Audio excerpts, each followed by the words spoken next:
Right, so we're diving deep today into the Great Wall. Yeah. And, wow, this one's interesting just from the get-go. Matt Damon fighting monsters on the Great Wall of China. Yeah. Or, I guess, near it. But still, pretty epic setup.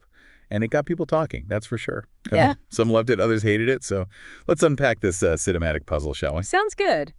We've got quite a mix of opinions here. One critic who really liked the director's visual style, in his older films, but felt some of them had like a reprehensible message, according to them. Okay, interesting. But then they called The Great Wall just pure schlock, so a bit of a contrast there. And then you've got the user reviews, some calling it an awesome epic, and others saying it's totally forgettable. Typical internet, right? Pretty much. But what's clear is this was a big budget production, international cast, huge crew, not your average action flick. Right. So let's start with the basics. What's the story here? Okay, so you have these European mercenaries in ancient China, and they're after black powder, which was like the most valuable thing back then. And the main guy, William, played by Matt Damon, and his buddy Tovar, they stumble upon the Great Wall, but they quickly realize it's not just about keeping people out. Oh, there's more to it than that, huh? Way more. They find out it's actually there to defend against these crazy creatures. Now, this is where it gets interesting. Right, one source described them as like green, telepathic alien hyenas. Okay, that's specific. Another one said they were more like reptilian, almost like demented Tasmanian devils coming out every 60 years. Wow, every 60 years. What's the deal with that? So apparently it all goes back to this greedy emperor from like 22 centuries ago. He caused a meteor to hit Earth, and these things are the result. Talk about a long-term consequence. Yeah, pretty wild backstory. And these creatures, they're called Tao-Tai. They've got some pretty unique features. Eyes on their shoulders, these crazy porcupine teeth. That's a look. But here's the thing. They're not just mindless monsters. They're intelligent. They can adapt to the Chinese army's strategies. It's actually pretty interesting.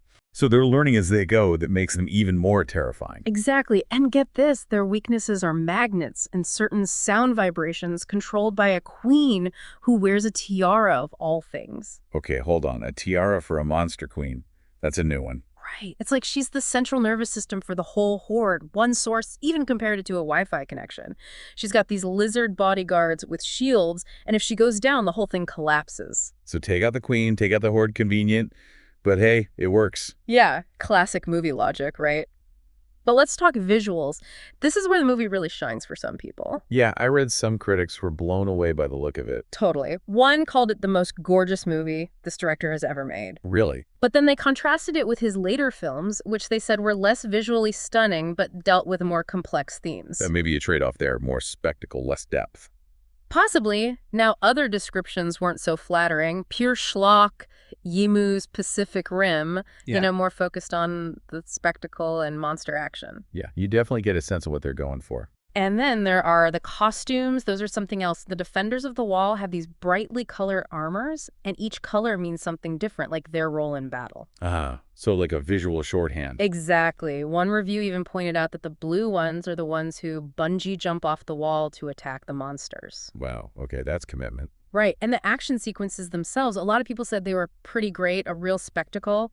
There's this all-female crane corps. They use bungee cords and spears in this coordinated attack. It sounds amazing. So they're like airborne warriors. Exactly, and then they've got these arrows that are basically mini rockets powered by gunpowder. Exploding arrows now, that's something you don't see every day. Yeah, they went all out with the action, but not everyone was impressed. Some people thought the CGI was good, but not amazing. And some even said the monsters looked hilarious. So unintentional comedy. Maybe. And for some, the constant action got tiring by the end. Too much of a good thing. I guess so. It seems like you need a good story and characters to really make the action work. Absolutely. Yeah, so what about the plot itself and the characters?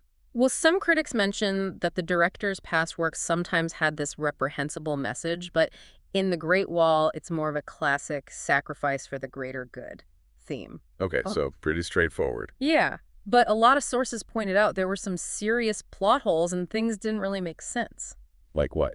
Well, for example, it's never explained how the creatures actually get through the wall. Oh, yeah, good point. It seems like they needed them to get through for the action to happen. Logic be damned. I see. And some reviewers felt like the story was just there to support the action, that the characters were kind of flat. One review called it generic throwaway monsters versus shallow throwaway heroes. Ouch. Yeah, that's pretty harsh. But it gets at this feeling that with such a cool idea, they could have done so much more with the story and the characters. Right, make it more memorable. Exactly. Now, Matt Damon's character, William, he's this tough explorer, mercenary type. Initially, he's just there for the black powder. Classic motivation. But, of course, he becomes a hero, and apparently his accent was all over the place. Really? Yeah, one source said it was wavering between American and pan-Scottish Irish. A true international accent. Yeah, got it. And then you've got some other big names. Pedro Pascal, he's the comic relief. Willem Dafoe, he's a bit more shady. Okay, I like him. Tian Jing, she plays Commander Lin Mei, the martial arts expert. And Andy Lau, he's the wise strategist. So solid cast, but maybe not given enough to do. That seems to be the general consensus. So in terms of themes, we've got this idea of choosing the greater good over personal gain. Right. Pretty classic stuff. Compared to the director's other films, which have dealt with some pretty complex ideas about power and corruption, The Great Wall is definitely more straightforward. A bit more black and white. Exactly. Yeah. And what about the whole white savior controversy that surrounded the movie? Yeah, that was a big deal at the time. It was, but a lot of reviewers pointed out that even though Matt Damon is the star, he's playing a European character. Not an Asian character. Right, and most of the cast is Chinese, so it's not like he's taking over a traditionally Asian role. So it's more about having a big Hollywood name to appeal to a wider audience. That seems to be the case, but there's still this element of a European guy being the one to save the day in a predominantly Asian society. Yeah, that's a tricky one. Definitely. There's also this theme of trust winning out over greed. Damon's character ends up fighting alongside the Nameless Order for something bigger than himself. So there's some depth there. Yeah. But let's talk about the production itself. This movie was a big deal behind the scenes, too. Huge deal. It was a U.S.-Chinese co-production, and from the sources, it's clear that getting into the Chinese market was a major goal. Makes sense. That's a massive audience. Exactly. One source even said that the story of how this movie got made is more interesting than the movie itself. Wow, that's saying something. Right. It shows you how complicated these international collaborations can be. And with a budget of $150 million, there was a lot riding on this film. Absolutely. It ended up making $334 million worldwide, so it did well. But whether that's a true success, given the cost, is debatable. That's a lot of money either way. It is. And they filmed in New Zealand and China, but interestingly enough, they weren't allowed to film on the actual Great Wall. Really? Why not? No idea. But they had to use CGI and other locations to recreate it. Wow, that must have added to the cost. For sure. And then think about all the visual effects artists and stunt people they needed for those monster battles and action scenes. Yeah, the credits must have been a mile long. Probably. But, okay, let's talk about how the movie was actually received by critics and audiences. From what I've seen, the reactions were all over the place. Oh, yeah. You've got everything from dubious privilege and not very good to fun CGI film with monsters and watchable and fun. So some liked it, some didn't. Pretty much. But then you've got the really harsh ones. Rubbish. Simple action romp. Lame-brained. Even comparing it to something you'd see on the Sci-Fi Channel. Ouch, those are some serious burns. Yeah. The main criticisms were about the story. People said it was full of holes. And just not that engaging. The dialogue was called garbage. Cringeworthy. Cheesy, just bad. So the writing didn't win any awards? Not really. Some people found the acting wooden and the pacing was off. It didn't keep them hooked. But there were good things too, right? Oh, yeah. Lots of praise for the visuals and the action sequences. Those were generally considered great and a real spectacle. So at least it looked good. Definitely. And some people liked the costumes. And the whole Matt Damon casting controversy, well, some people said it wasn't a big deal since he was playing a European character. It all comes down to perspective, I guess. Exactly. Yeah. What works for one person might not work for another. That's the beauty of movies. True. So as we wrap up, what are the main takeaways from all these sources about The Great Wall? Well, it's definitely an ambitious film, this big collaboration between Hollywood and Chinese cinema, this fantastical story, these incredible visuals. They went all out with the action. They had a diverse cast. A lot going for it. Yeah, but it also got criticized a lot for the story being weak and the characters not being that interesting. The reception was really mixed, which shows you how different people can react to the same movie.